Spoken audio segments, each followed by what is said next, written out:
My first question, like your characters bring a very different energy to the story. How was it, or what did you enjoy the most building that dynamic together? Well, we lived together during production in bunk beds. Yeah. So that we would really kind of lock into what the thing was. We had a 10-day experiment Josh made us do where we were handcuffed together. Yes. They wanted PJ and Dusty to be a thing. And so the scenes where they play best friends or whatever they are feels very connected. And we would eat the same meals. But we did have an option. Aaron just always chose what I chose. Get your pickleball ass out of here. You had to feed each other? Yes, we have to be, that's exactly right. It's a new style of acting. Yeah, it's very it's like method acting, but worse. You're crushing these old people, Dusty! But most people know me as the Hammer. Was there any moment during filming, and I can imagine there was, where you couldn't keep a straight face? Ben Stiller and I were doing a scene where he was the doctor and he was talking about the sticky honey stuff. And he went on a couple of rants about defending what prostitution was versus money. And some of his improvs were so funny that I could not keep it together. He was trying to explain, he was trying to deny that it's sex work if he spends money. And he was trying to break down the concept of money being paper. And it was just one of the funniest riffs I've ever heard. Jake made me crack up a lot because he's so good at riffing, and he makes you riff for a long time. Too long, the editor would say. And Aaron made me laugh the whole time too. Everybody. It was such a funny cast of people that it was one of those dream jobs. You didn't actually bring it to the pharmacy, did you?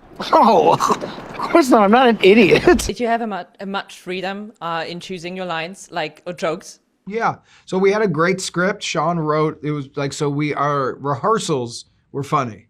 So just saying the lines work. And a lot of times that's not true. A lot of times you get in the materials kind of medium and they want you to improvise to save it. That was not the case. We had a great script. We threw it in the bin. We didn't use it. Pickleball in the garbage.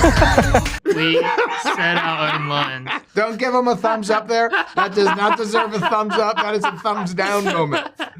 But we were allowed to add stuff to the great script that we took out of the bin and we respected, and we did. Oh yeah, sorry, trash can. No, that's not what we're debating about. The trash can bin, the script never went in there because it didn't have to, because it's a great script. Besides all the fun, but sports comedies mostly are not about the sport itself. Right. What is underneath the whole pickleball games in the Dink? It's about accepting who you are.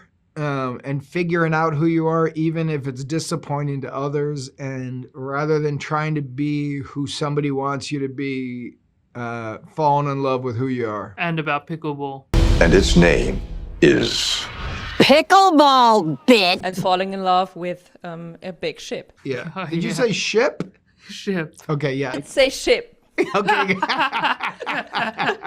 What did I do wrong? No, you did That's nothing the wrong. sequel. Yeah, I heard a different SHI word and I was a little thrown, but that is my hearing, not what you said. I can't believe that this is happening. Sports comedies are mostly not really about the sport. What would you think lies underneath all the pickleball in the Dink?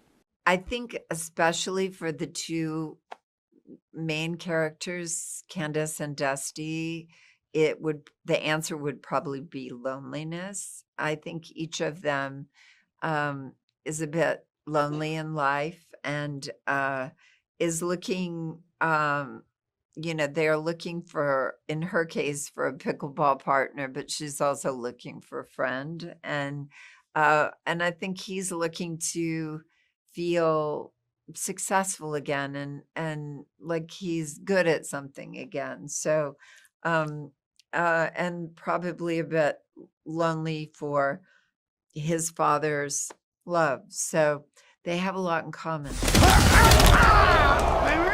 Walk it off! What was it about your character, Candace, that made you want to be part of the story? I loved how she was both an eccentric character. I mean, when you see her house, you realize she's quirky and artistic, and but I loved that even though she'd gotten through a divorce and her husband got all the friends, she picked herself back up and she was doing something to claim her life back.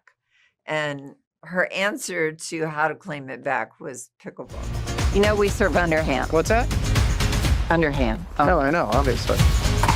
And how do you find the balance between sincerity and comedy? All comedy, the base of it has to be very real, maybe the most truthful kind of acting, because it has to come from somewhere in here to make it truly funny. I'm so scared of acting in comedies. I just finished acting school myself, and comedies are the ones I am so scared of. I know people are scared of comedy. It's, you know what? It's hard. It's harder, I think, than drama. In acting school, everybody wanted to do drama. Nobody wanted to do comedy.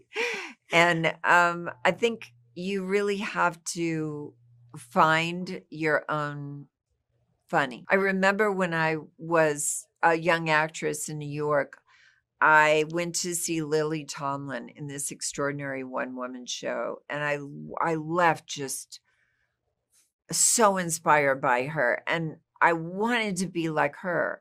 But I was in a comedy improv group, and I really learned the only way I can make those people laugh is by coming from Mary, not from Lily Tomlin. So it was a great lesson for me. I've told her that many times, by the way. Thank you for your advice. I will take that with me. You will. You'll make them laugh by being Nadia. I can't believe that this is happening. Nice burn.